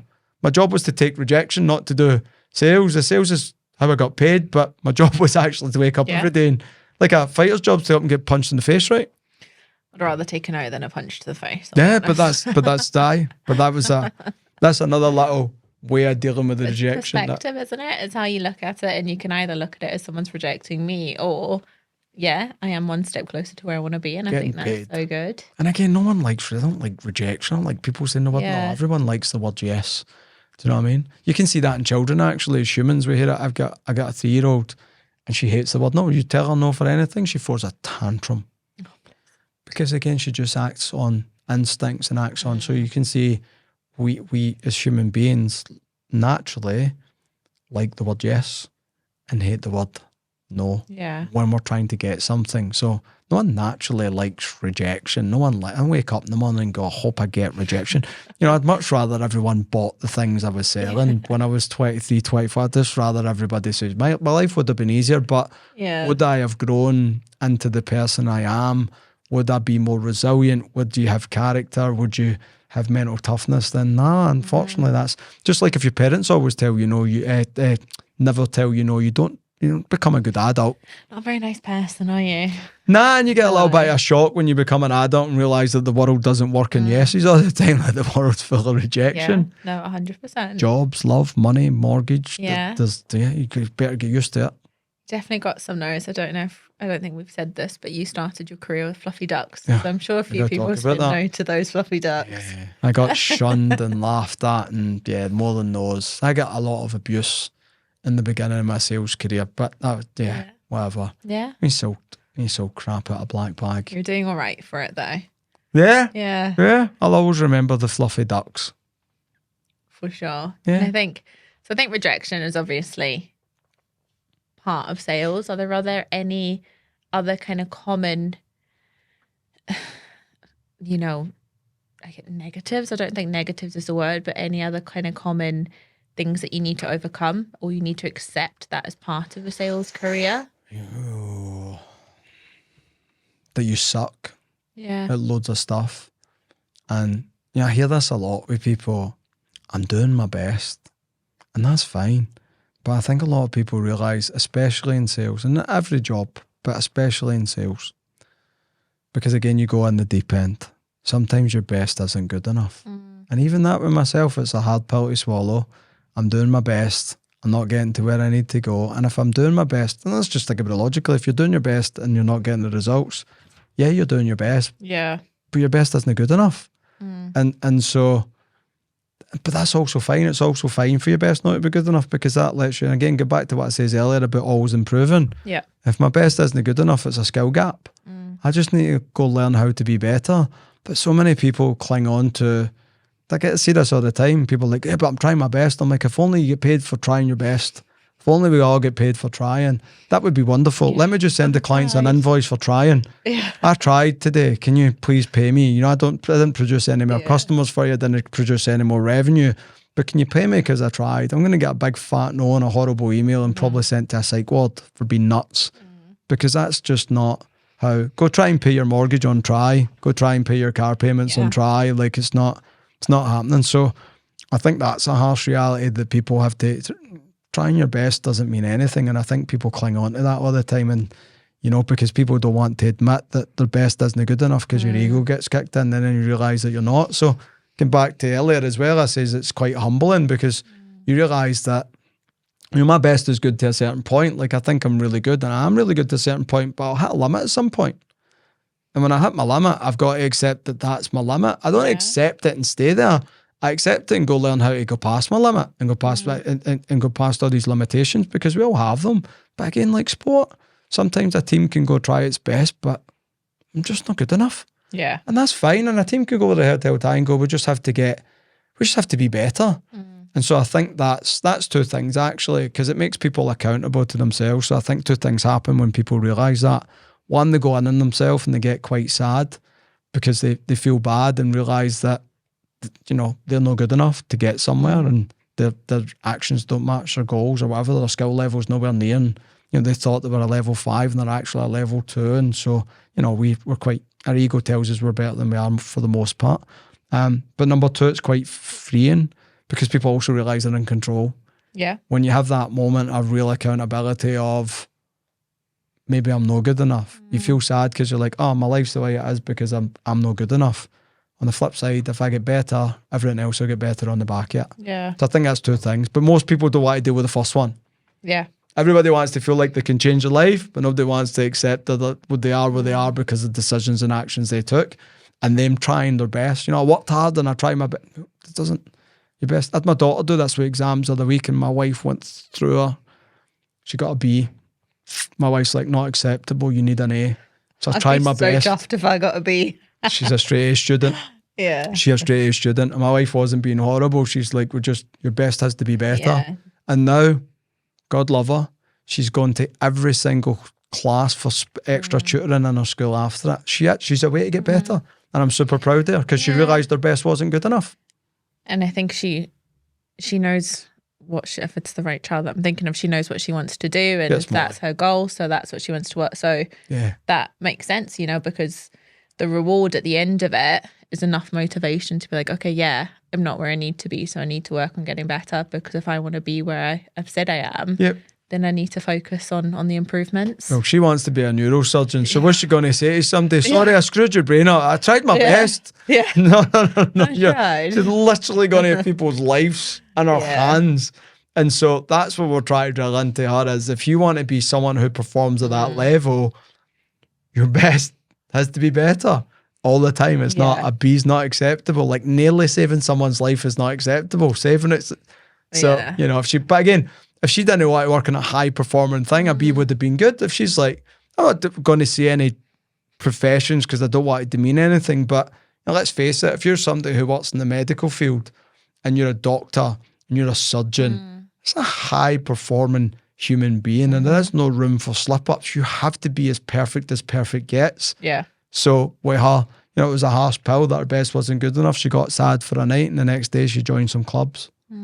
Some people hear that, feel that, but don't take any action. So that's why they stay where they're supposed to be, and they never break limits or limitations, because they do the first part, which is feel sad, but then they're like, but I tried my best, and their ego clings on to this, but I'm trying part, which is why I hate participation medals, because it's actually teaching people that trying's good. Again, try and pay your mortgage or your car with trying. That's some real Watson's wisdom there. That's funny that we say that, we always joke that it's Watson's wisdom, and, a lot of people do come and ask you for advice on things, and the big word in sales is network with you, because they do want to get better. They know where they are at, and they're honest about where they're at, and they know that their best needs to get better. So a lot of people do kind of come network with you. But how important is networking in sales, and how important that is that to your success? I think it's important to anybody in any industry that wants to get good. I think it's encouraged way more in our I've not experienced other industries, so I can't say that actually. I can't say encourage way more. From my experience, people are more giving with time, and people are more giving with information than in other industries I've worked in, and I haven't worked in them all, so I don't know. I'm involved with digital media as well, and people seem to be quite cool in sharing information and that a lot of the time, so I can't say every industry, but I think let's define networking. Networking is seeking out information, right? Networking is seeking somebody who's networking to a lot of people is just making connections, right? You go on LinkedIn and you build your network, you're building connections, but networking, the way we're talking about it, is seeking information to get you better. It's learning. It was key for me. It was key for anybody. I don't think anybody gets successful on their own. Anybody. I'm sure Bezos had people that he went to. I'm sure Steve Jobs had people that he learned from. And it's funny when you hear these people talk, they did have people they looked up to and people they seeked advice from. There's people. I watched a guy last night talking about paying Patrick Bet David 10 grand to sit and ask questions, and there's people I want to pay money to. We'll not mention names, but there's a list of people online just now that one day I will sit and have a conversation with and ask questions, because they're better than me. They play at a much higher level than me, and if I could just sit and ask them questions for an hour and pick their brains and learn things, then I'm obviously going to get ahead. It's kind of a cheat code, right? Networking's a little cheat code. You find somebody who's good at what you want to get good at, and you ask them questions, and you find out what they know that you don't, or you find out what they do that you don't. You open yourself up to feedback and criticism, and I think, and again, that's being vulnerable around people, but that's cool. There's an old saying: if you're the smartest person in the room, you're in the wrong room. So I've always tried to be the dumbest person in the room, and if I can help it now, I'm trying to get in the rooms where I feel poor and I feel horrible and I don't feel successful. I actually go to Dubai a lot, as much as humanly possible, and it's not the sun, because you can get that anywhere. I feel really poor when I go. I feel really, not worthless, that's bad.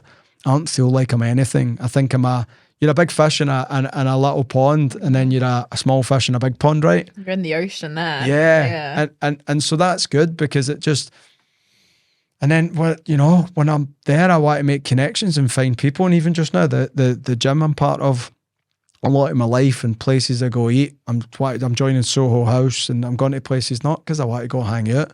I'm going because I know there'll be people there that I can learn stuff from, and I want to build connections and network with people to get information and try to find out how to be better in not just my field, just in general life. Like, I think even networking, we used to play football in Australia, and it's the first time in a long time where I'd been the young boy in the team. I played over 35s. I played with a lot of guys in they were 50 years old, and I never, ever come home from training without having a life lesson. So I learned so much for these guys, because they'd look at me and go, "What are you doing that for?" And I used to work every Saturday.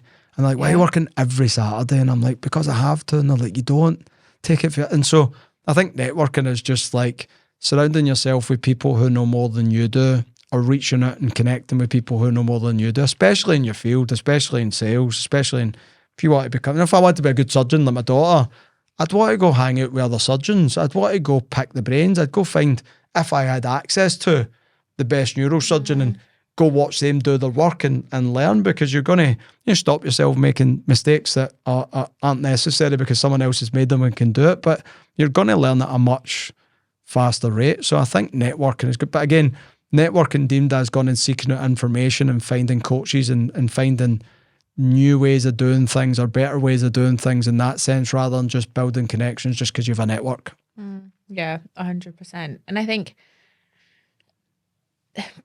nowadays, especially in 2024, it's a lot different to when you first started in sales. You could only have access to the people that were around you, in the offices that you were working with. We had to send pigeons to get messages to people. Yeah. But nowadays, the world is so small, and it is so easy to find, people externally that's not in your everyday life. And it is so much easier to find kind of access to lots more people. So I think it's silly not to use that, and it's silly not to kind of reach out to people and just absorb as much information from you can from each person. And everybody will give you something different. It's not you pick one person to network with and they tell you everything about life. It's finding different people that are really good at different things and taking what you can from each person. But that all sounds great. But how do you start? Like, how do you start networking? What is the steps that you take to actually start doing that? It depends about capacity. If you're talking about networking specifically in sales and just starting in close proximity with people that work in the same company, find the best person. It's intimidating, right? If you get into a new job, and then let's say you get into car sales or window sales or, I don't know, Tesla sales, whatever, right? Which are cars also. But real estate, going and seeking out the person in that building, in that office, who's the best person, not the most experienced person, but the best person. Yeah. It could be someone in the same role as you, maybe not been there as long. It could be someone that's been there for a long time. People get intimidated by people that are way better than them, so they tend to shy away from them. So, especially if you want to, I find this quite weird with salespeople who are like, I don't know what to say to someone to network or to reach out and ask for help. I'm like, but you ask customers to sign contracts or buy cars, and anybody in the sales industry, I'm like, you ask people to trust you to do things, but you struggle to sit down and ask someone questions. I think my approach was bribery in the beginning. I bought people coffees. I'd just say to someone, I'd find the best salesperson. I'm like, hey, do you want a beer? Do you want a coffee? Well, I suppose there's more of a drinking culture. And I used to actually sell to them once I learned it. And I'd just say, hey, Amanda, do you drink alcohol? Yeah. You're cool. What do you like? Do you like a gin? Margarita. Do you like paying for it, or do you like free gins? Margaritas always taste better free. Sorry, you want a margarita for free? Of course. Are you free right now? Yeah. And I'd take people down to the bar down the Stairfair office, and I'd buy them a drink, and I'd get my notebook out. And I go, hey, whilst I got you, can I ask you some quick questions? You're not exactly going to say no, right? I bought people McDonald's, lunch, coffee. I'm like, you drink coffee? And do you want a Starbucks? On me. They go, yeah, no, you want to walk? They go, yep. And we go, and I just say, whilst I've got you. And I just ask them loads of questions.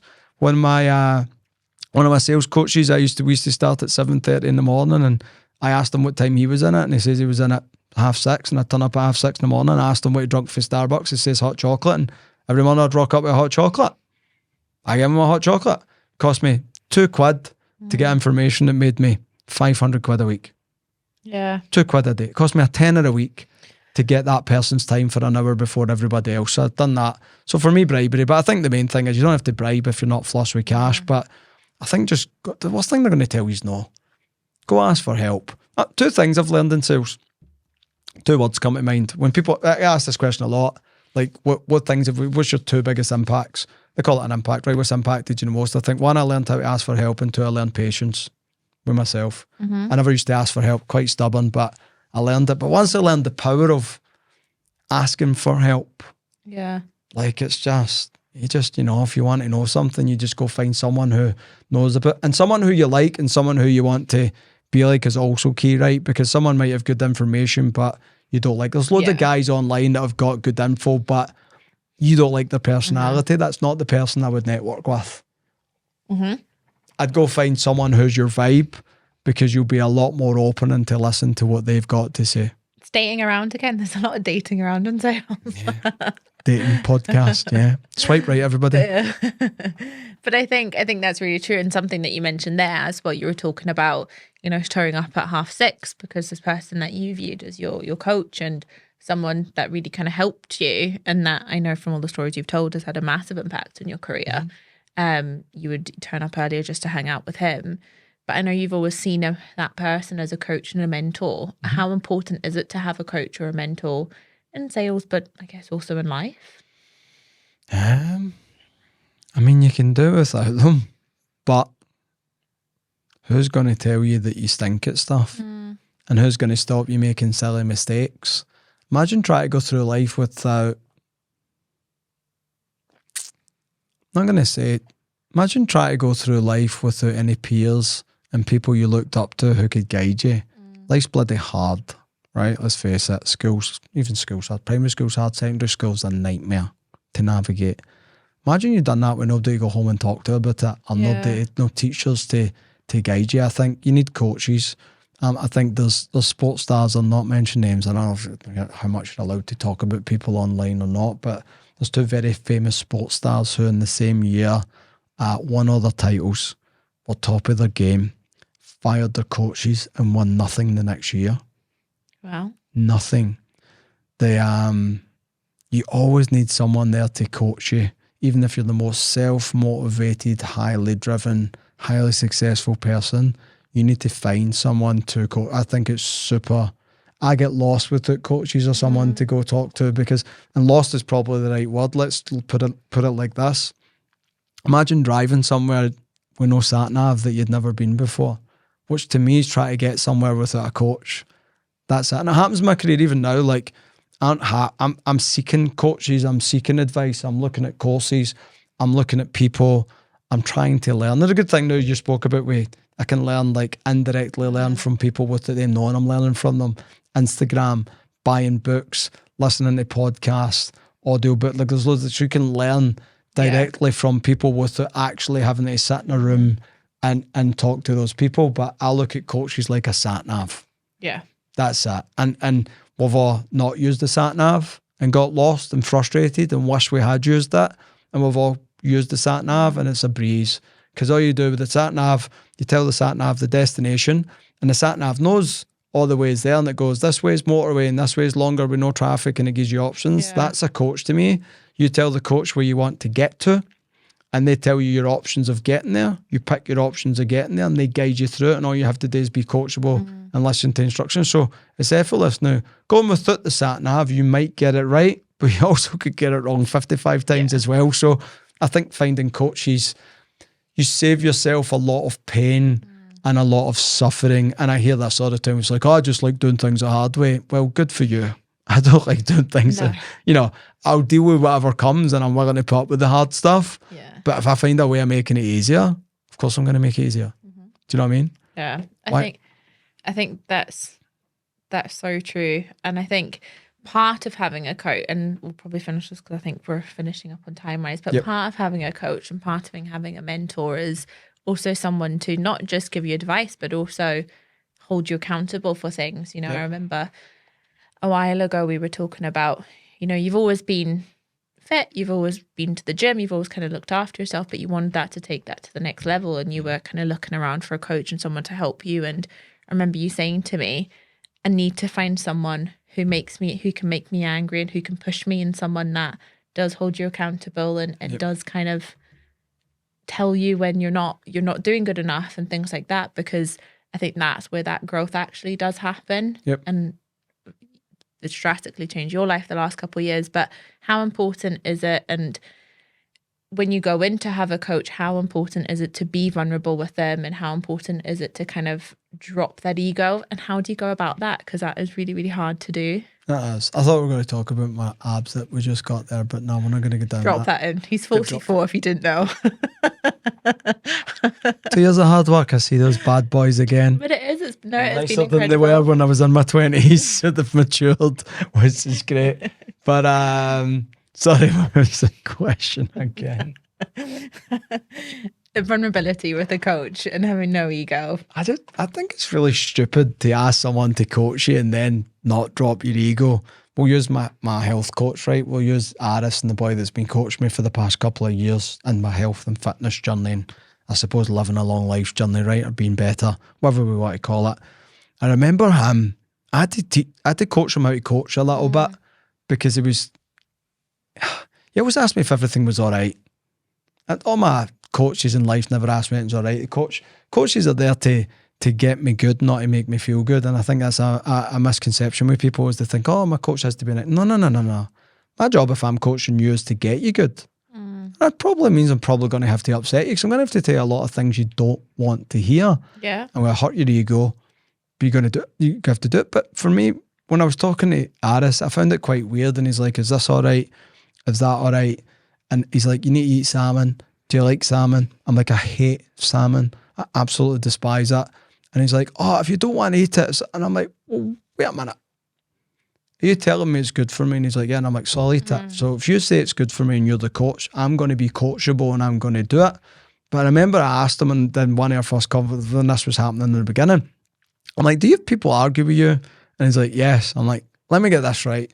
You have people pay you 500 quid a month to coach them on what to do to be better and eat better and train better, and they argue with your advice. And he's like, yeah. And I'm like, I wasn't frustrated for him. I'm like, why would you ask somebody for advice and then argue with it? I don't.